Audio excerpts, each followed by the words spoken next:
Empire.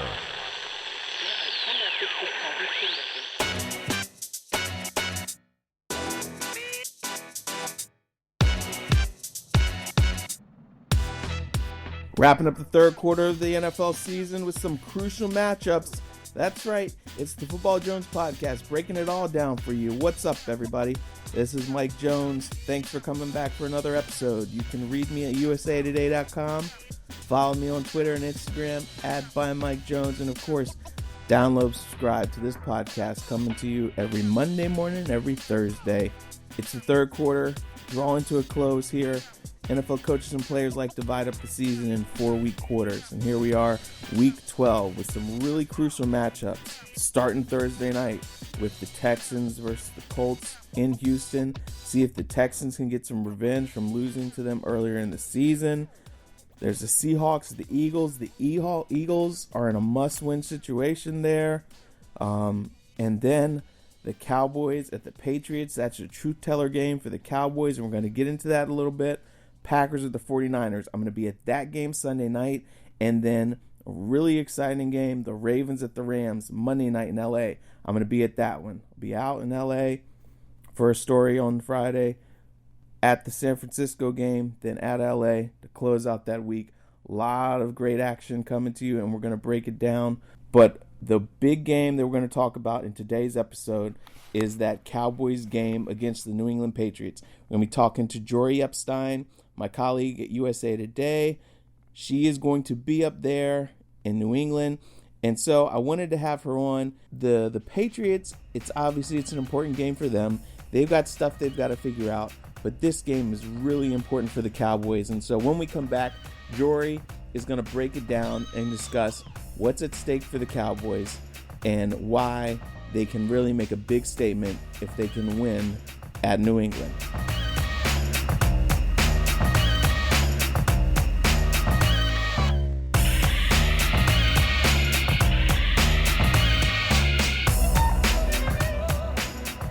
All right, and here we are with my colleague, Jori Epstein from USA Today Sports, on top of it with the Dallas Cowboys. Jori, how you doing? Doing well, thanks. How about you, Mike? Appreciate you having me on. Hey, I'm glad to have you back on here. Your Cowboys are entering a very crucial matchup here. I think this is a real big truth teller for them. I know that the Patriots, their defense is clicking, their offense has got some issues and everything, but I feel like if the Cowboys can play really well against them, that maybe that'll kind of validate them as being a quality team, because it's still hard for me to take them seriously because their division's so weak and they've got inconsistencies and everything. But what do you see? Do you feel like this is a big test for them this week? I do think so. We talked to the players today in locker room, and you could see Randall Cobb over and over being like, okay, I'm not going to say it's a big test, even as some reporters tried to lead him into it. But the reality is, as you mentioned, the teams they beat aren't teams with winning records. And so at some point, if you want to be good and if you want to have any chance of making one to the playoffs and then making any kind of deep run in the playoffs, you have to be able to beat the best teams. And the Patriots are going to give them that perfect opportunity. It's an exciting matchup because they've got the league's best offense and passing offense versus the league's best defense and one of the best passing defenses. And you've got a time where Dak Prescott's playing on fire, but Ezekiel Elliott hasn't totally fallen off. That's what I'm writing about for our Thursday morning USA Today piece. And I think it is really interesting to consider the different parts. On the other hand, the Cowboys defense has been incredibly inconsistent, but so is the Patriots offense right now. Exactly. So they almost match up both with their strengths and weaknesses, which should make for a great football game. Yeah. So what is the deal? Why are we still not seeing Zeke be Zeke like we're accustomed to? Is it just philosophy changes? Is it because Dak has ascended further and they're more confident putting more on him? What is it? It's a good question. So I think there are different things. When we finished the Lions game on Sunday and Zeke had under 50 rushing yards and Dak had 444 passing yards, it felt like, okay, Zeke is not doing what he needs to do and Dak is going off right now. But the more I looked at it and the more we talked to people today in locker room, I realized that first of all, Zeke still scored twice on Sunday, which I think gets a little bit overlooked. Once on a 17-yard screen pass, the other on a rushing touchdown. And he's a force in so many different ways. He's a force in the rushing game. He's a force in the receiving game. And he's huge in the blocking game, whether it's lead blocking for plays for Tony Pollard or picking up a blitz on a pass for Dak. And so I think that his value, like we say with some of these other positions, really goes beyond what the rushing numbers will show. And that's what Zeke told us today. We were asking him if he was disappointed. He's averaging, it's like 2.5 yards per carry the last couple games, which is not what you would expect from a guy who's led the league in rushing yards per game for 3 straight seasons, the richest running back contract in history going into this season. But he says, like, do you guys want me to be pissed off that I've rushed for 40 yards and we won a football game? He goes, for me, I want to win football games. I want to help my team win. You got to give it to the hot hand who's rolling right now. That's the passing offense. And so neither he nor the offensive line are happy with the yards per carry, but they look at it more as, okay, if they stop the run but the passing game works, great. And Travis Frederick, the center, told us today, I'll be more concerned when they bottle up the passing game and Zeke can't run. Because as long as something works and they're still the top offense in the league, then they're rolling. Gotcha. So, I mean, I think that the Patriots offense is so inconsistent. What are their guys saying? I mean, obviously, they've got a lot of respect for Tom Brady. And I was at the game this past week, and really, Brady didn't look very good. Edelman was getting open. When he was open, Brady was missing him. When Brady was trying to go to him, there were times when he was covered. Mohamed Sanu, really still not quite into it yet. They just don't have guys who can win one-on-one matchups. So what are the Cowboys defense saying about that? Are they talking them up because, they have to and because they respect Brady, or are they seeing opportunities there they can take advantage of? They're certainly not telling us they're seeing opportunities. You never know if we get to Marcus Lawrence later in the week, if he'll give us some what people would call bulletin board material, which is always funny to me because really DeMarcus is just this authentic guy who always tells us what he's thinking instead of sanitizing it. And so when he says, like, we're not going to let Drew Brees do anything, and then the Saints come here last year and score 10 points in the whole game, it's like, okay, maybe you meant that, DeMarcus. Right. But so far, I mean, we talked to Leighton Vander Esch today, and he was more just saying, like, what a big deal it is for him as someone who watched Brady growing up and looked up to him, that he's kind of like, oh my gosh, I want to talk to him. He's like, but that's after the game, and during the game, we just got to be more consistent. So I don't think that they are speaking really strongly in one way or the other, so much as realizing, okay, if we let Detroit's backup quarterback and the running back they signed on Saturday rush for touchdowns against us on Sunday, they really do need to focus on themselves even more than Tom Brady struggling with his weapons. Gotcha. Okay, so defensively, for the Patriots, Stephon Gilmore, a monster, McCourty brothers, Harmon, their secondary is really, really good. They've got a, good pass rush as well. How are they going to match up? How are, Cooper, Gallup, like, what are you seeing there? I'm excited to see what they can do because we've had these games lately where in some plays the receivers just seem wide open. And I do think it's good play calling both by the coaches, and Dak and his receivers have had a lot of talk at the line of scrimmage lately, changing plays, switching up, calling out coverages, and letting one another know. But I don't think we're going to see the same type of open receivers that we have against certainly Detroit and even Minnesota. So what will help them, though, is even as the Patriots have multiple good players in the secondary, the Cowboys have all these receivers who are going for 100 yards a game. So Amari Cooper goes off, but then last week he was dealing with an injury. Well, Michael Gallup and Randall Cobb both put up 100 yards, and you've got tight end Blake Jarwin who can really hurt you as a vertical threat, and Tony Pollard, you never know quite what he's going to do. So what I worry about is I think that their creative play calling is one of the Cowboys' strengths right now, and one of the reasons that they're able to get defenses offside and pick your poison, who's the weapon. But can you really outsmart Bill Belichick? I don't know. Yeah.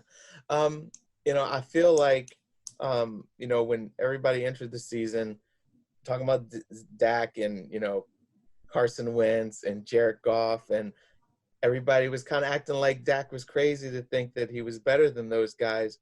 But, I mean, what we're seeing this season, it looks like he's validating that. Carson Wentz has not looked great. I know, obviously, his wide receivers are not the level that Dak's got to work with. But if he goes out in this game here, shows out well again in a shootout with Tom Brady, that's a huge statement for him, I think. I think so too. And it's funny. I think back to one of our USA Today interviews with Dak at the Super Bowl when we talked to him about Tom Brady taking a team-friendly deal and if he would consider that. And he goes, well, it's a good problem to have when Tom Brady's not the breadwinner in the household. I'm not living with Giselle.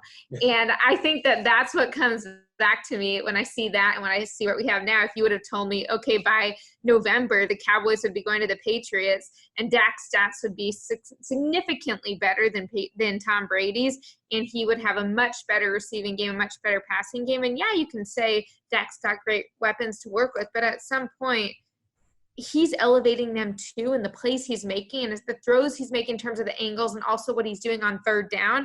I mean, if Dak isn't calling that out and reading the defenses the way that he is, the receivers don't have the opportunity to get open like that. So when you have Amari making 3 toe-tapping catches in one game, it's great play by Amari, but Dak's throwing it to just the perfect position that it's neither out of bounds nor getting picked off by the cornerback there. Gotcha. So if they show out well here, that's a big statement for them. Do you think, are they just going to run away with this division? I mean, the Eagles, they're 5-5 right now. I didn't pick them to beat Seattle. Obviously, there's no other challenge in that division. Are the Cowboys going to roll through this thing? And then if so, are they going to be tested enough when they get to the playoffs to be able to do some damage? Good questions. I think as it relates to the division, we're really going to have an interesting game come that Philadelphia Week 16 game, because even if the Cowboys start playing really well, the Eagles have 2 games left against the Giants, a game against the Redskins, a game against the Dolphins. I mean, that should be 4 more wins for Philadelphia right there. So even if the Cowboys start playing well, the Eagles have a much easier path to the end of the season. That being said, I think the Cowboys have a more talented roster right now. It's just, will they play up to it? If they can get in the playoffs, are they going to be able to perform? But what you said about have they been tested, I actually think that the close losses to the Packers and the Vikings it felt like playoff environments, a packed Jerry world coming down to the end of the game. Against the Packers, they were down, I want to say 21-0 and rallied back. I think they had, I'm pretty sure Dak threw for 470-something yards, 463 yards that game. And so I actually think that some of their losses should help them when they get to the playoffs, but they have to be able to take that final step, be consistent on offense and defense if they're going to not just contend against playoff caliber teams, but actually beat them.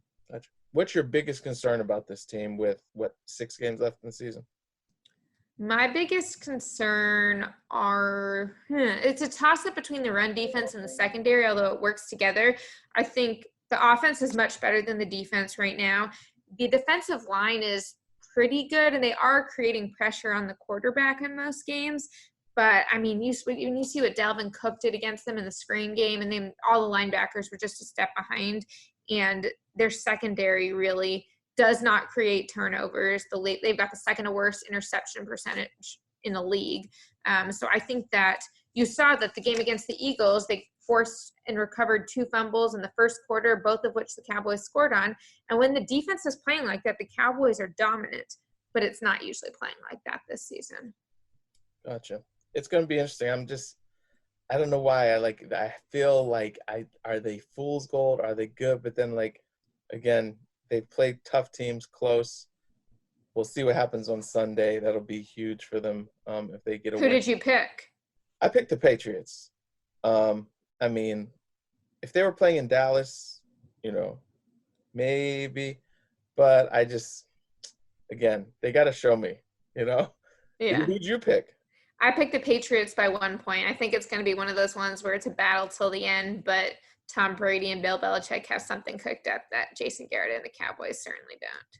Yeah, there's no equality there with the game planning, the minds right there. So it'll be interesting. All right, Jori. Well, thank you so much. I appreciate your insight. Tell everybody where they can find you. Well, I'm at Jori Epstein on Twitter, JORIEPSTEIN, and my content's on USA Today along with Mike's. So come read us there. All right. Thanks a lot. I will talk to you soon. All right. Thanks, Mike. Talk to you soon.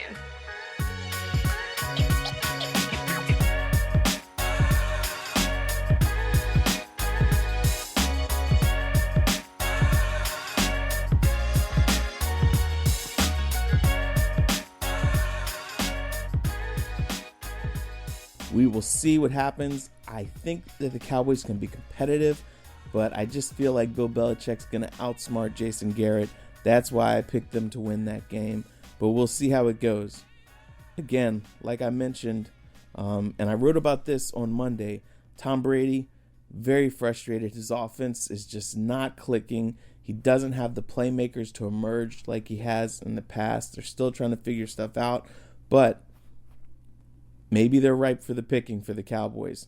It'll be a huge statement win, as we discussed, and we'll see how it all plays out. Well, hope you guys have a great day, rest of your week. It's going to be exciting football weekend. You can catch all the action at usatoday.com. Follow me on Twitter and Instagram @ByMikeJones. And, of course, download the podcast. Don't miss an episode. Thanks, and have a great day.